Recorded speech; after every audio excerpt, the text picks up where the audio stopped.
Maka kembali lagi bersama kami di Degia Finansial. Kali ini kita akan membahas tentang saham UNTD atau PT Terang Dunia Indonesia. Jadi ini mereka baru IPO kemarin ya, kalau tidak salah kayaknya 2024. Dan di sini laporan keuangan kuartal pertama 2024-nya sudah keluar ya. Kita lihat di sini. Di sini ada disebutkan untuk direktur utamanya ada Stephen Mulyadi, kemudian ada direktur yang membawahi bidang akuntansi dan keuangan ada Andrew Mulyadi. Jadi semua rata-rata Mulyadi ya. Kalau kita lihat di sini alamat kantor mereka di Jalan Sutra Boulevard ini di Tangerang ya, di Jakarta juga. Untuk laporan keuangan kali ini mereka itu dia 1 tahun penuh tapi berteru rupiah kas dan setelah kas kita lihat lah. Ini biasa lah nih, ini biasa kalau perusahaan baru IPO ya kayak gini. Nah, kas dan kasnya meningkat cukup banyak dari 200 juta menjadi 300 miliaran. Nah, ini bukan banyak nih ya. Persediaan 505 miliaran menjadi 538 miliaran. So, rata-rata meningkat ya, tapi ini sebenarnya kalau mau pasti kita nanti lihat 2 tahun hingga 3 tahun ke depan gimana kondisinya itu baru bisa ya siapa sih ya tahu, karena ini dia kan baru-baru IPO soalnya modalnya itu masih banyak. Nah, total asetnya kalau kita lihat di sini 900-an jutaan menjadi ratusan miliaran ya. Ini kita lihat liabilitasnya, liabilitas utang bank dari 481 miliaran menjadi 421 miliaran. Nah, utang usaha menurun. Nah, mungkin udah dibayarkan ya. Kemarin utang usahanya banyak loh, 57 miliaran sama 27 miliaran. Nah, kalau kita lihat total hutangnya kemarinnya 703 miliaran, sekarang dia 649 miliaran. Berarti mereka pas dapat uang gak langsung bayar, atau mungkin karena memang gak gitu karena ini jumlahnya banyak total hutangnya 700 miliaran. Nah, 700 miliaran dan tentu saja berkurang, sudah sedikit berkurang sekarang menjadi 649 miliar. Oh, kemarin bahkan sekarang menjadi 1 triliunan ya. Asetnya kemarin 900-an miliaran saja, sekarang menjadi 1 triliunan. Tadi revisi itu ya, berarti tadi yang tadi itu bukan ya. Penjualan neto kalau kita lihat di sini 235 miliaran, sekarang menjadi 105 miliaran. Wah, ini padahal mereka kan baru IPO, ternyata penjualannya menurun ya. Nah, ini sebenarnya penjualan menurun memang belum bisa dipastikan, tapi ini nanti kita lihat lah ini sebenarnya gimana mereka. Laba usahanya kemarin 48 miliaran merosot sekarang menjadi 15 miliaran. Nah, ini berkurang cukup banyak sih ini. Ini saya mau dibilang salahnya di mana pun nggak bisa tahu apa ya. Karena ini masih baru. Nanti kita lihat tuh beberapa tahun berikutnya. Jadi kita bisa lihat itu alurnya itu gimana. Apakah mereka bisa membuat labanya atau kurang ini kurang itu, bisa lihat ya. Ini penerimaan kas dari pelanggan. Nah, penjualan berkurang otomatis dia berkurang. Pembayaran kepada pemasok masih oke sih. Dari 160 miliaran sekarang menjadi 153 miliaran. Tetapi yang kami ketahui tadi kita lihat persediaannya pun kayak bertambah ya. Udah cukup banyak ya. Nah, kita lihat persediaannya sudah cukup banyak. Nanti seharusnya ada disebutkan persediaannya itu paling banyak di mana. Apakah barang jadi atau gimana? Dan seharusnya kalau mereka terus tambah pasokan ataupun bahan baku atau sepeda lah ya, ini kan bergerak di bidang sepeda gitu, itu kalau penjualnya menurun berarti kan dia persediaannya banyak, persediaan barang jadinya itu agak cukup banyak. Nah, inilah yang perlu kita ketahui ya, ada disukan komisaris utama, direktur utama dan lain-lain.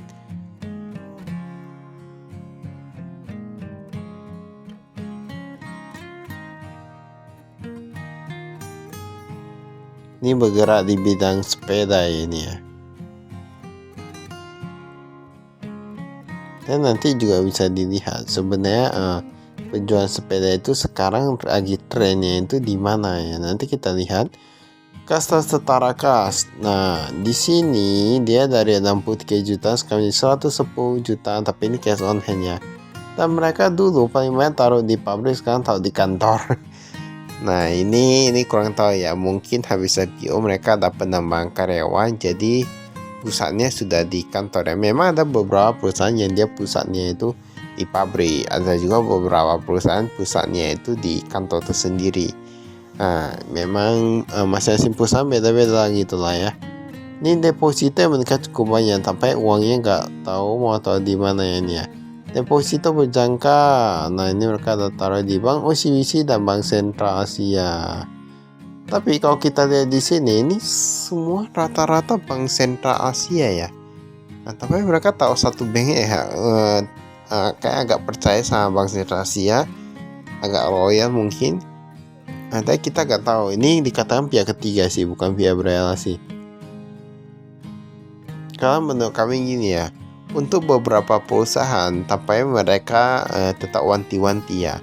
Kita gak bisa dibilang sebuah bank itu sudah pasti sangat kuat atau gimana. Jadi ada yang dia memang sebarkan kasnya itu di misalnya 3 atau 4 bank. Bahkan ada yang banyak bank ya. Ini berdasarkan pelanggan nih, piutang, ini pelanggan dalam negeri, pelanggan luar negeri. Semua rata-rata meningkat kecuali yang pelanggan dalam negeri sih.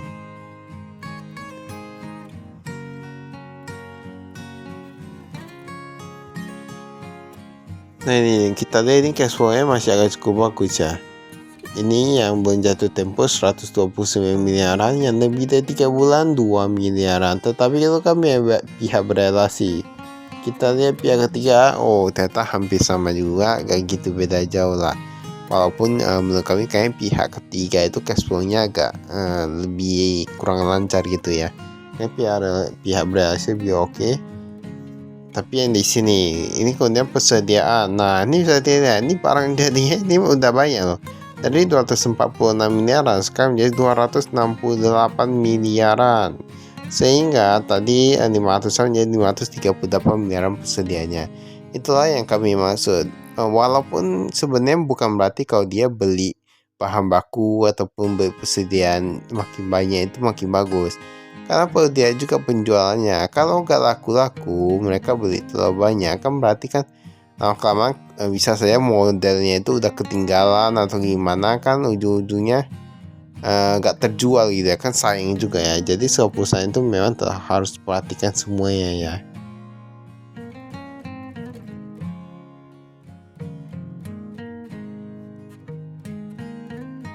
Ini bisa dari sini.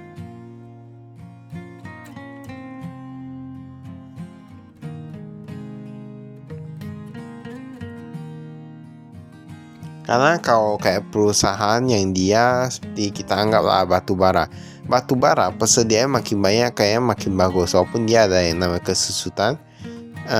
Dia makin banyak makin bagus. Mengapa?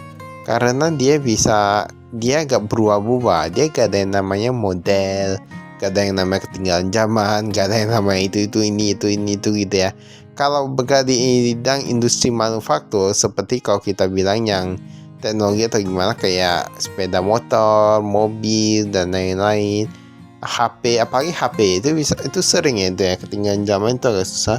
Di sini ada pemegang sahamnya. Nah ini memang sedikit berkurang, tapi ini memang agak wajar ya, kan mereka kan ada bagi untuk masyarakat sebesar 25%-an.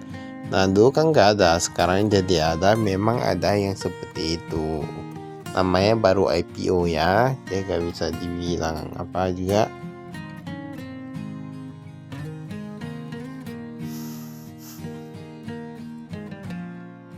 Di sini ada penjualan netonya. Nah ini ada di review. Ini sebenarnya kalau review ini tulisannya gimana sih? Ini kok bahasa Indonesia di review ya, REVIU ya tadi ya. Kayaknya agak beda sama ini ya. Saya the review di cross. Oh agak susah ya ini ya. Apakah ada sesuai KBBI atau gimana? Di sini kita lihat untuk segmen operasi ya, itu paling banyak di sepeda motor listrik. Sepeda motor listrik memberikan keuntungan yang cukup banyak sebesar 14 miliaran. Sepeda listrik 7 miliaran, sepeda 5 miliaran, suku cadang 84 jutaan. Nah, ini berarti paling banyak untung mereka ada di sepeda motor listrik. Kita lihat apakah sepeda motor listrik ini dia meningkat ataukah menurun. Nah, kita di sini sepeda motor listrik, kemarin cuma 1 miliaran, sekarang 14 miliaran. Nah, ini berarti kayaknya sepeda motor listrik lebih oke lah ya penjualannya ya.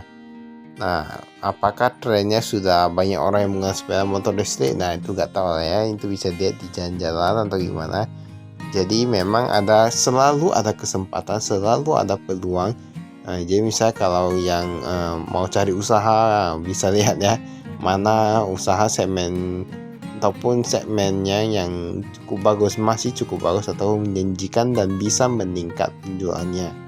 Nah, ini kayak sepeda motor listrik. Kalau lainnya kayak berkurang ya, lainnya kayak menurun.